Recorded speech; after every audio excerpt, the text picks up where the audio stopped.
नमस्कार दोस्तों। मोदी जी के राज में देश की जितनी भी एजेंसी हैं, चाहे ईडी हो, चाहे सीबीआई हो, इनकम टैक्स हो, पुलिस हो, सबका इस्तेमाल सिर्फ विपक्ष के नेताओं को प्रताड़ित करने के लिए हो रहा है। ईडी का नाम तो बदल के इंटरटेनमेंट डिपार्टमेंट रख देना चाहिए। अब आप माननीय सांसद संजय सिंह के केस में देखिए कि किस तरह 15 महीने से तथाकथित शराब घोटाले की जांच चल रही है। 15 महीने से कई 100 जगह, 1000 जगह छापे मारे हैं, कितने लोगों से पूछताछ करी है, लेकिन एक बार भी संजय सिंह का नाम कहीं पे नहीं आया। 15 महीने में एक बार भी ईडी ने उनको पूछताछ के लिए नहीं बुलाया। आखिर वो एक सांसद हैं। अगर आपको सांसद से कुछ पूछना है, आप सम्मन भेजिए, बुलाइए उनको, सवाल पूछिए, जवाब वो देंगे। लेकिन क्योंकि कोई घोटाला नहीं हुआ है, कोई सबूत नहीं है, इसलिए 15 महीने में एक बार भी संजय सिंह को नहीं बुलाया। उसके बाद उनके घर पे रेड हुई, पूरे दिन रेड चली। 4 कमरे के छोटे मकान में रहते हैं, फिर भी पूरा दिन लगा दिया करने में। रेड में एक नया पैसा नहीं मिला। फिर संजय सिंह को गिरफ्तार किया। उसके बाद ईडी में रिमांड में रहे वो 8 दिन। अब आप देखिए, जब कोर्ट में उनकी पेशकश की गई तो ईडी ने बोला कि हमें रिमांड इसलिए चाहिए क्योंकि हम संजय सिंह का सामना कुछ लोगों से करवाना चाहते हैं, इनसे पूछताछ करना चाहते हैं।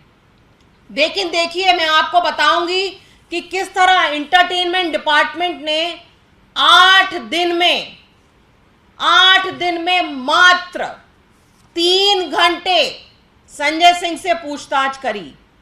और पूछताछ भी तो देखिए किस तरह की पूछताछ। देश की सबसे खुफिया एजेंसी है भाई, इतनी बड़ी एजेंसी है तो स्वाभाविक है आप और मैं सोचेंगे कि कोई बहुत बढ़िया सवाल होंगे इनके पास, कोई सबूत होंगे इनके पास, इसलिए इन्होंने गिरफ्तार किया है। एक सांसद की गिरफ्तारी बहुत बड़ी बात होती है और इस देश में हर कोई ये सोचेगा कि गिरफ्तारी हुई है तो इसका मतलब कोई पुख्ता सबूत होगा। लेकिन मैं आपको बताऊंगी कि किस तरह 8 दिन में कैसे हास्यास्पद सवाल उनसे पूछे गए। आप भी सोचेंगे कि ये ईडी है या किसी तरह की कोई मनगढ़ंत कहानी चल रही है, किसी पिक्चर की स्टोरी लिखी जा रही है। उनसे सवाल पूछा गया कि आपने अपनी माताजी से 10,000 रुपए क्यों लिए। अरे भाई, माताजी हैं, उनके पास, संजय सिंह के पास कुछ खर्चा के लिए उनको जरूरत थी, माताजी से पैसे लिए। आपने अपने पिताजी से पैसे क्यों लिए। संजय सिंह ने एक बहुत बड़ा एक कैंपेन चलाया था। एक जानलेवा बीमारी होती है ऐसे में, उससे एक बच्चे को वो बीमारी हो गई थी, एक जेनेटिक बीमारी होती है, उसके लिए उन्होंने पूरे देश में कैंपेन चलाया था। और उस बच्चे को उन्होंने भी कुछ दान दिया अपनी तरफ से। तो वो पूछा कि आपने एसएमए से ग्रसित उस कनव बेटे को दान क्यों दिया। इस तरह के सवाल तो ईडी ने संजय सिंह को 8 दिन रखकर पूछे। अगर यही सवाल आपको पूछने थे तो आप एक समन भेजते, संजय सिंह पेश हो जाते आपके सामने। बल्कि संजय सिंह ने तो आपको कितनी चिट्ठियां लिखी थीं, क्योंकि संजय सिंह कह रहे थे कि मेरे पास अडानी भ्रष्टाचार के मामले में पुख्ता सबूत हैं। उन्होंने ईडी को कम से कम 15-20 चिट्ठियां लिखी कि मुझे मौका दीजिए, मैं आपसे मिलने आना चाहता हूं, आपको वो सबूत दिखाना चाहता हूं। वो तो खुद ईडी के पास जाना चाह रहे थे, उनको बुलाया तो नहीं, लेकिन बिना किसी सबूत के उनको गिरफ्तार कर लिया। और आप देखिए कि आजकल कोर्ट भी किस तरह के स्ट्रॉन्ग स्टेटमेंट ईडी के बारे में दे रहा है, क्योंकि कोर्ट को भी लग रहा है कि ईडी सही से काम नहीं कर रही है। ईडी अपने आला कमान लोगों के इशारे पे नाच रही है। हाई कोर्ट में, सुप्रीम कोर्ट में पंकज बंसल के केस में ईडी ने कहा ED is a premier agency and it must be fair. लोगों को डरा के, लोगों को धमका के, फर्जी बयान लेकर विपक्ष की आवाज को कमजोर नहीं किया जा सकता।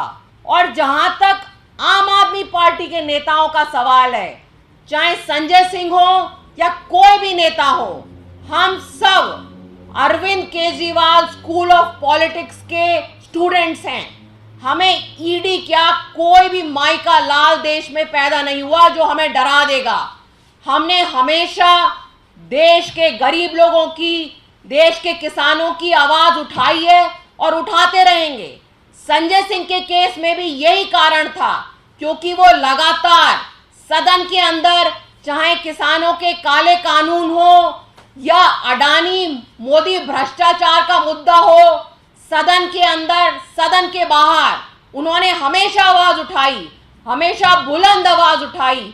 और यही कारण है कि मोदी जी ने उनको गिरफ्तार करा। नहीं तो उनके खिलाफ ना कोई सबूत है, ना कोई बयान है।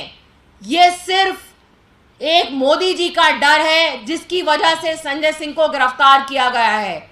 और इतिहास गवाह है कि पूरी दुनिया में जब भी तानाशाह डरते हैं, वो इसी तरह के काम करते हैं। वो आम लोगों के ऊपर अत्याचार करते हैं, आम लोगों को जेल के अंदर भेजते हैं। और यही कारण है कि उन्होंने संजय सिंह को गैर कानूनी तरीके से गिरफ्तार किया है। हमने उनकी गिरफ्तारी को हाई कोर्ट में चैलेंज भी किया है और हमें पूरा इस बात पे विश्वास है कि कोर्ट से हमें राहत मिलेगी और संजय सिंह शीघ्र रिहा होंगे।